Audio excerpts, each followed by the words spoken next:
रात 2:33 पर ताजमहल के शाही दरबार में कोई बैठता है, रेशमी लाल घूंघट में, हाथों में सोने की चूड़ियां और पैरों से जमीन नहीं छूती। जो भी उसकी आंखों में देखता है वो मरता नहीं, लेकिन तिल तिल कर सड़ता है। लेकिन आखिरी बार उस आत्मा की आंखों में एक साधारण इतिहास छात्र ने देखा था, और वह आज भी जीवित है। कैसे, क्यों? यही है इस कहानी का सबसे बड़ा रहस्य।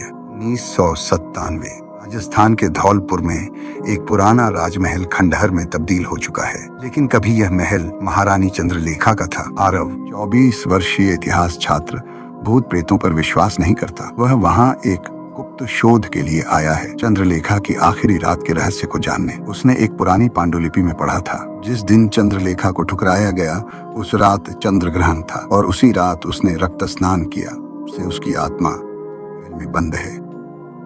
गांव के लोग आरव को चेतावनी देते हैं। वह रात 11:50 पर अकेले महल में प्रवेश करता है। अंदर घुसते ही हवा में गुलाब की खुशबू फैलती है।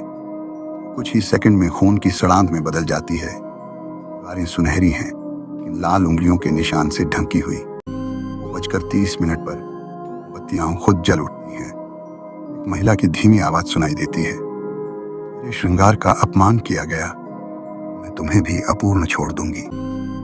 एक लाल घूंघट वाली महिला को देखता है। जमीन पर नहीं चल रही, हवा में तैर रही है। सुबह आरव बेहोश मिला। आंखें लाल थीं, कानों से खून बह रहा था। जिंदा था, कुछ बदल चुका था।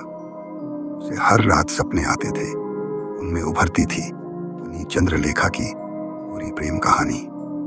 सिर्फ सुंदर थी कि विद्या में भी निपुण, एक सेनापति से प्रेम था।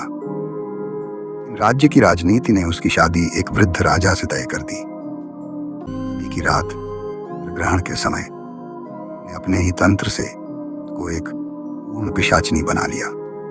उसी रात बारात की हत्या कर दी गई। आरव की रिकॉर्डिंग इंटरनेट पर फैल गई।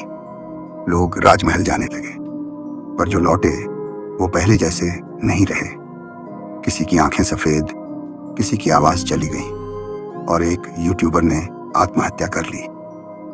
लेकिन उसके कैमरे में आखिरी फ्रेम में था रानी की जलती हुई लाल चुनरी और उसकी पिघली आंखें। गांव के 13 बच्चों ने एक ही सपना देखा। एक महिला बुला रही है, कह रही है, आओ मेरी कहानी पूरी करो। अब आरव खुद को रानी की आत्मा से जुड़ा हुआ महसूस करता है। वह लौटता है राजमहल। इस बार 2:30 पर दरबार में खड़ा होता है और आवाज लगाता है। अब आरव खुद को रानी की आत्मा से जुड़ा हुआ महसूस करता है। वह लौटता है राजमहल। इस बार 2:30 पर दरबार में खड़ा होता है और आवाज लगाता है, चंद्रलेखा, तुम्हें न्याय मिलेगा, लेकिन बदले से नहीं, मुक्ति से। महल की दीवारें कांपने लगती हैं। रानी की आत्मा प्रकट होती है। इस बार उसका चेहरा खुला है, अधजले होठ और आंखों में गहरी जलन।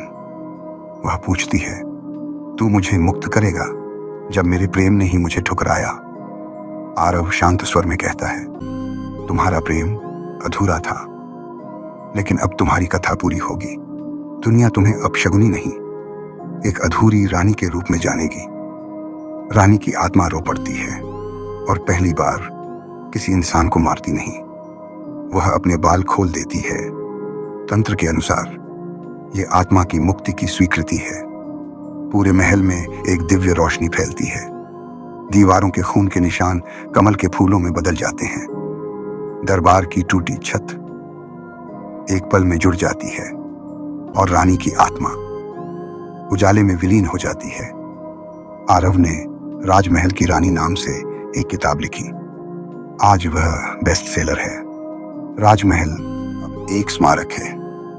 रानी की आत्मा कभी नहीं दिखी, लेकिन आज भी हर रात 2:33 पर एक लाल गुलाब की खुशबू दरबार में फैलती है।